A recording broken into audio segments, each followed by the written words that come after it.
Welcome to A.R.E. Outfitters. On this episode, today we're going to be going over wet sanding, buffing, and polishing. We ship these things all over the country, and there's times they get nicks and they get bruises, but we're going to show you today with a few simple tools how you can make those scratches and dings and nicks go away. So we'll have Brian go over the tools that are needed. Okay, a couple of things that we're going to be using here is you're going to see a couple different polish pads that we've got sitting out here. Each pad has its own recommended use. A 3M wool pad, if you're going to use the wool pads, you definitely want to get a 3M pad. There are different manufacturers out there, but the 3M we have found to be the softest wool and creates the least amount of surface swirls for you. The other pad that you're going to be using is the gray foam pad, which is also a 3M product. What this pad allows you to do is after you use your wool pad and get the big surface scratch out that you're trying to get rid of, this gives you the luster and the polish for the final look. A couple other things that you can utilize.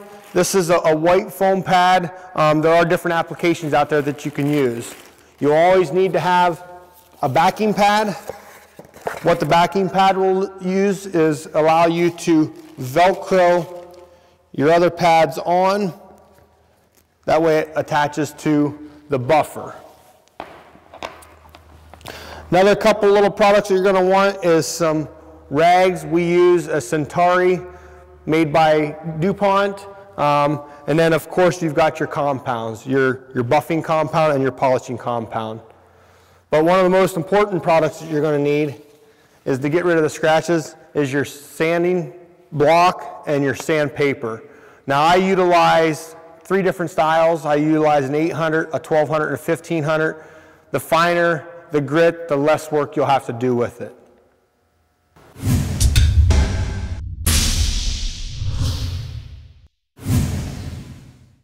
Okay, we've seen the products that we're going to use to remove our scratches with. First thing I wanted to say is some scratches are lighter than others, so you might be able to start off with just the buffing and polishing. In our case here, the scratch we're going to be focusing and working on today is a fairly deep scratch, so let's go ahead and get started on this. What I'm going to utilize first, I'm going to go ahead and go in here. You've seen the sandpapers that we're using. I'm going to go with the 800 grit. Very important to make sure that you're using the wet sand technique. It allows your sandpaper to become softer, and you always want to utilize a sanding block because you can groove your product if you're not. So I'm going to wrap it around here. I'm going to make sure it gets wet, and I'm going to go ahead and start sanding on our scratch here. Now while I'm sanding on this, to get rid of this scratch, you're going to probably notice I'm going to see a very dull spot. And what this is doing is just taking the luster off of the clear coat. So I got her sanded down there pretty good with the 800. The 800 grit you don't have to work as hard on to get it to remove the scratch. Now you can see I've got just a big dull spot, but I don't see any more scratch on there. So I'm going to bump up to my next sandpaper, which is going to be the 1200. And again, what this sandpaper is going to do is make those 800 scratches become finer. So in the end, you don't have to buff as much. When you're sanding, you definitely want to try to go in a circular motion. You don't want to make straight scratches because those are harder to remove.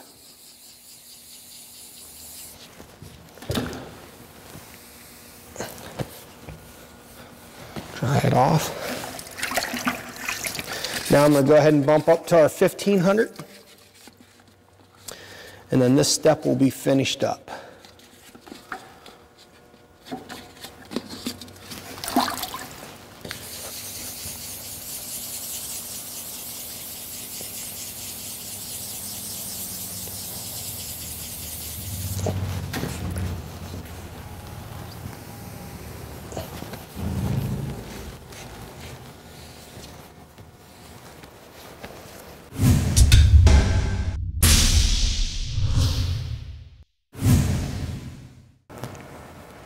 Okay, as you see, we got our surface prepped up here, sanded down, we got the scratch gone. You're going to notice a little bit of tape on the surface here. Anytime that you're doing any kind of buffing and polishing, whenever you get to a sharp radius on the product, it does have less clear coat in those areas, so you want to try to protect a little bit more so you don't burn through anything. You do have, close to 3 mils of clear on here, so you can sand and buff quite a bit, but this is just a good precautionary thing to do. That way, if you do happen to get too tight onto it, that you can, protect yourself. So what I'm going to do right now is I'm going to grab my buffing compound. Now you're going to notice that there is 2 different compounds. This one will remove more aggressive sand scratches.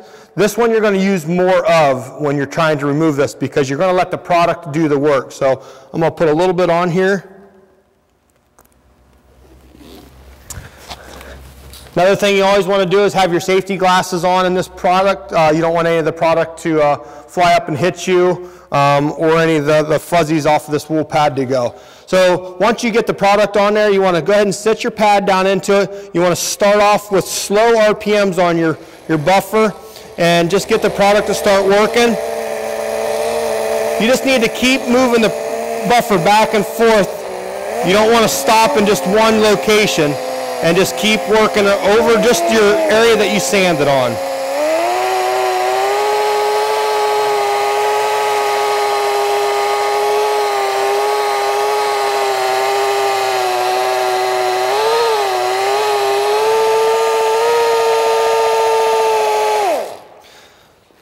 Okay, once you stop, you can look at it and you can just visualize to see, do I see any more of my sand scratches? So I do see a little bit more in there, so I'm going to grab more product.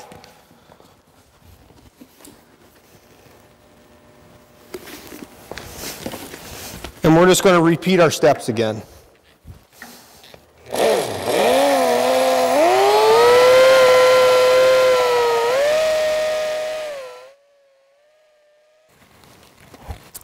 Okay, I've got that done. I looked it over. I don't really see any of my sand scratches in it. So now you want to go ahead and clean off your area. I'm going to use a little bit of clean water here. You just don't want to be buffing on your product and grind the buffing compound in when you're trying to use a polishing compound.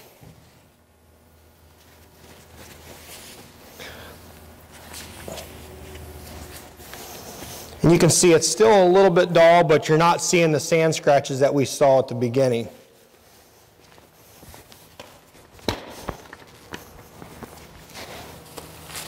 Now I'm going to go ahead and put on my foam pad, which is the polishing pad, utilizing the Velcro backing. We're going to go to the polishing paste here. This one you don't have to use as much on, because your first product did most of the work.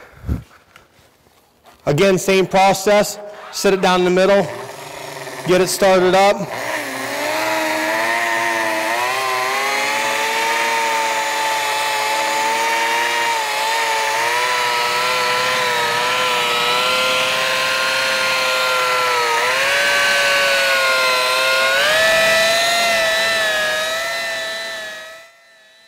Looks pretty good. I'm going to go ahead and remove my tape.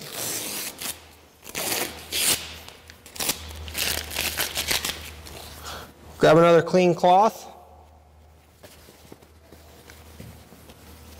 Wipe any excess off that there might be left on the unit right here to double check my area.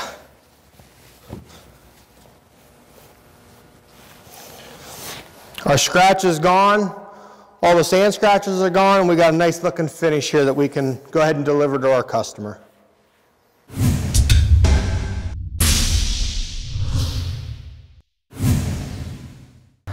Now we're going to work on a little chip here that we got that could have happened probably in shipping. We were able to utilize the sanding, buffing, and polishing on the last product because it was a light scratch. This one we're going to have to go a little bit more in depth. We're going to have to utilize the touch-up bottle that normally comes with the product. We're going to end up dabbing the chip, and then we're going to mix up some clear and activator so we can dab over top of that to get a good luster on it. We will utilize some of the same products that we utilized on the surface scratch with the buffing and polishing. This one's just a little bit more in depth, but we're going to go ahead and get started on this. Okay, you can see right here, we got this little chip right here. First process I'm going to start with is I'm going to use the touch-up paint that came with the cap. When you're going to dab these things, you want to make sure that you take as much of the base coat off of your brush that you can so you don't get too much on the chip. You want to start in the middle of the chip and you want to dab just very lightly to fill the chip in. Now once you dab it, you're going to see that it looks nice and shiny right now. You need to let it get to the dry stage, which is going to turn dull on you. Once it's turned dull, you're going to evaluate the chip and see if you need to reapply any more base coat. Okay, we got the base coat applied to the chip. Next thing we're going to do is go ahead and we're going to mix up our clear and activator. We recommend using a DuPont Chroma Premier. You can buy that at any paint jobber. If they don't have the DuPont Chroma Premier, you can go with another clear and activator. That's just what A.R.E recommends. Now the next thing we're going to do is I've got a little touch-up bottle here that I'm going to mix some clear up into. You can use, you know, if you have these around, you can utilize these. You know, I've had people use anything that can just hold a small amount. Your mix procedure you're going to use is going to be 4 to 1. 4 dabs of clear and 1 dab of activator. So I'm going to put this in here. I got a little tube to get it. So 1, 2, 3, 4, 6.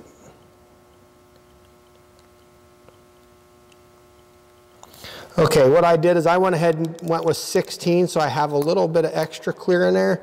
You can use a measuring cup or whatever else, but this will help you get longevity out of your clear and activator. Now I'm going to go ahead and go with the activator here. 1, 2, 3, 4.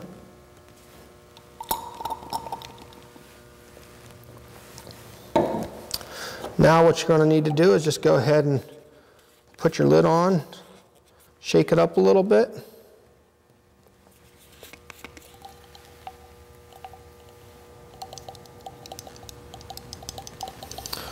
Now when you put the clear on, the base coat, you want to try to keep it in the chip as much as possible. The clear coat, when you're putting it on, you can go outside the chip a little bit because we are going to come back and end up sanding and buffing on this. So you don't want to go too much too quick, so you want to just get it up onto there. And when you look at it, you should be able to see the clear coat mound up a little bit. That's where you know you've got enough clear on it. So you want to look at it probably about 5 minutes from now and make sure that you are mounded up. If not, reapply a little bit more until you got it mounded up. And then you want to wait the proper dry times.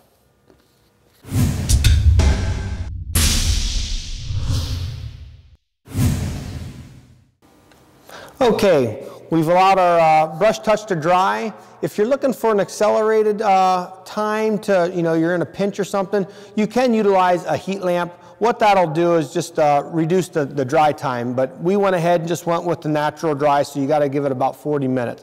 So I'm going to go ahead and start with my sanding again. We're going to go just like we did with the last little scratch. You're going to go right back to your little chip here. We've got it all brush touched on, got it cleared over. So you just want to very lightly work in circles on this. Now you don't want to get in a big area out here because you can break through your clear a little bit easier when you're trying to go on just this little area. So you want to stay right on top of it, light circles.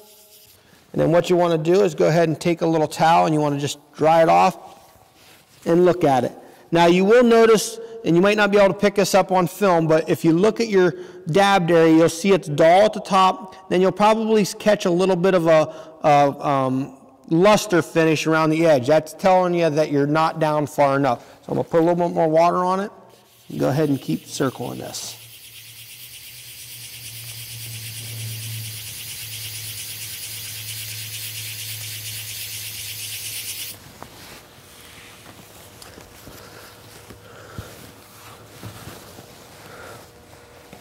Got a little bit more.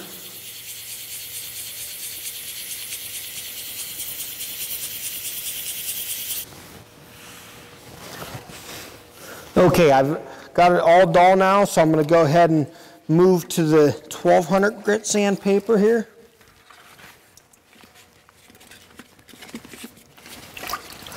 Same process, just light circles.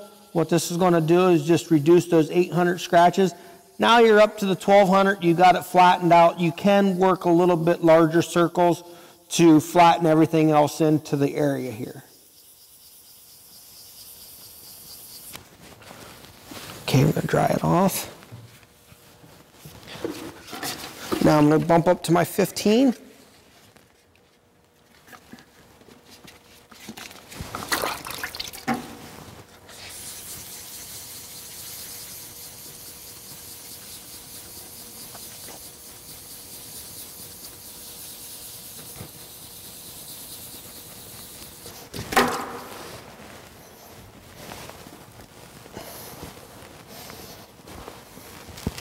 Okay, you got to dry it off.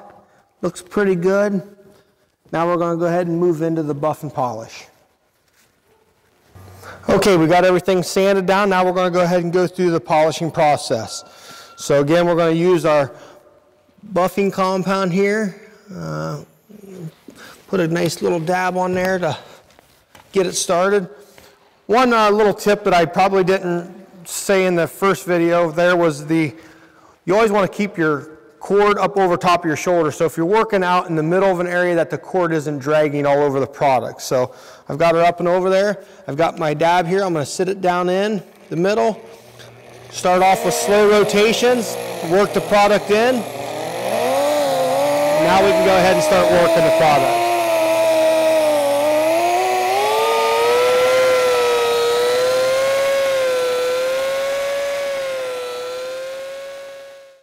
Now I'm looking at the product and I do see a little bit of sand scratches that my 1500 and 1200 didn't get out, so I'm going to go ahead and go back in. This is the nice thing about being able to work on the clear coat is you can buff on it and then you can go right back in and sand on it a little bit. So I'm going to go in here and get these out real quick.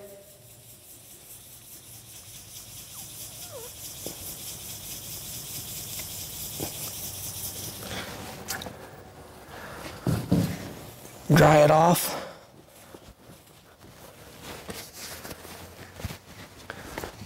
Get some more product.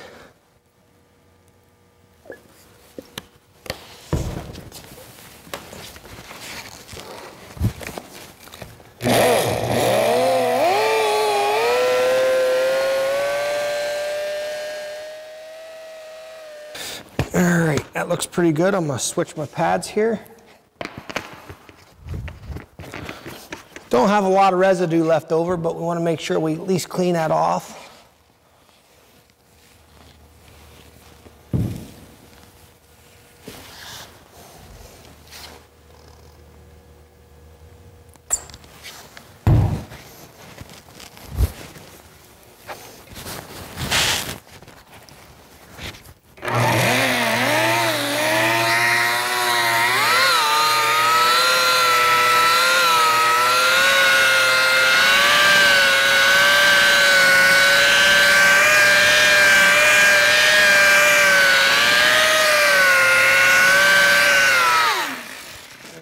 Got her shined up there. And that would be the final step to it. Right here was the area that we were working on. And you can see, you can really not even notice that it was there. All right, well, we got those scratches out. We got the chip out. As you see here, we do have all these tools that we showed for recommendation of doing the job. At A.R.E, we do offer a touch-up kit for wet sanding, buffing, and polishing. So if you'd like to get one of these kits from A.R.E, just give us a call and we can get your price at that time and get that kit to you.